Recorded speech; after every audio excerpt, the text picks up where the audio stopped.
il faut que l'Église d'aujourd'hui vive une profonde réforme dans les cœurs. Et si je vous pose la question aujourd'hui, qu'est-ce qu'un chrétien ? Vous allez certainement me répondre qu'un chrétien, c'est quelqu'un qui croit que Jésus est le sauveur du monde.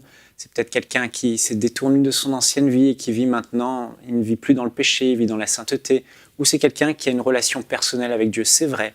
Mais quand on plonge nos regards dans les Écritures et qu'on regarde l'Église primitive, l'Église des temps des Actes, l'Église des Épîtres, on réalise qu'un chrétien, c'était bien plus que cela.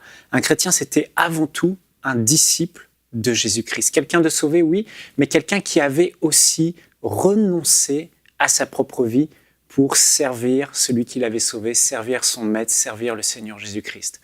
Et d'ailleurs, Jésus a dit d'aller partout dans le monde et de faire, non pas des nations, des personnes sauvées uniquement, mais il a dit d'aller plus loin. Il a dit, allez dans toutes les nations et faites des nations des disciples. Et Jésus a dit dans Matthieu chapitre 10 ou Luc verset 14, il dit ce qu'un disciple, c'est une personne qui a renoncé à sa propre vie, qui se charge chaque jour de sa croix pour faire la volonté de Dieu, accomplir ce que Dieu veut. Et si on ne fait pas attention aujourd'hui, on se laisse refroidir par la pensée populaire qu'on est là pour que Dieu existe pour nous et on oublie que c'est l'inverse, c'est nous qui existons pour Dieu, pour faire sa volonté. Et regardons ce que les apôtres enseignaient à l'Église primitive.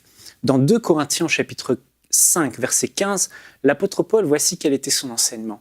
Il donne la définition du chrétien. Si Christ est mort pour tous, c'était afin que ceux qui vivent ne vivent plus pour eux-mêmes, mais pour celui qui est mort et ressuscité pour eux. Il n'y a rien à rajouter.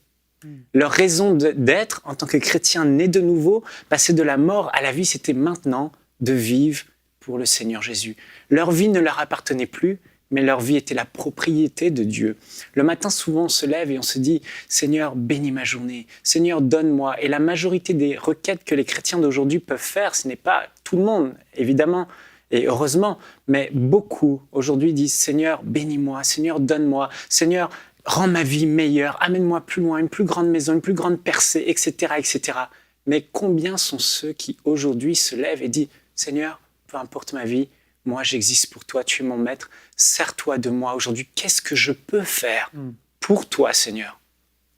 Et l'apôtre Paul dira dans Actes, chapitre 20, verset 24, « Voici quelle était la pensée de l'Église primitive, des chrétiens de l'époque.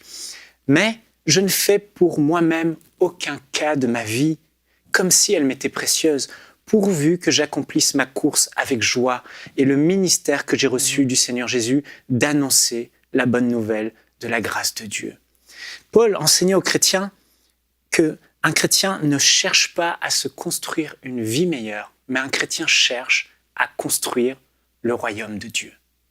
Le chrétien doit chercher quels sont les intérêts de Dieu et à accomplir la volonté de Dieu.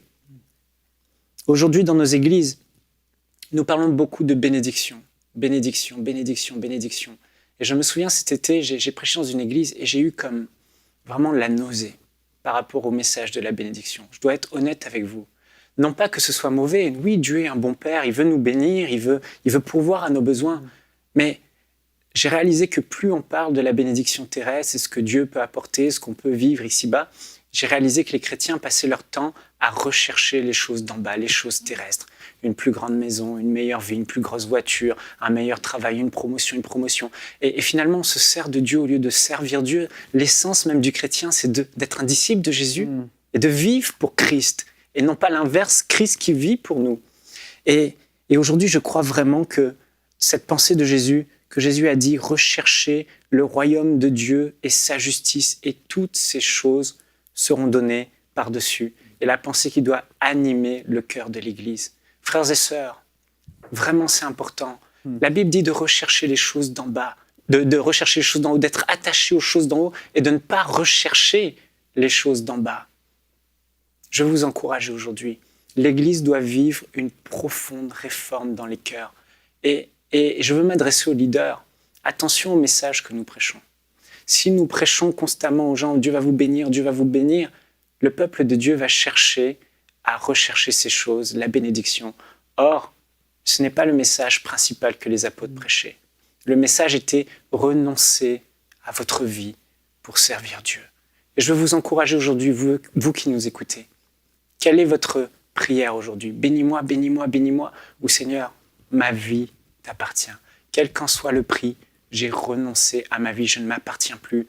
J'ai fait allégeance à celui qui m'a sauvé, à Jésus-Christ. Ma vie, Seigneur, est entre tes mains. Sers-toi de moi aujourd'hui. Je veux être utile pour ton royaume. Je veux faire avancer le royaume de Dieu. Retrouvez la suite de ce programme dans l'émission Bonjour chez vous sur EMCI TV.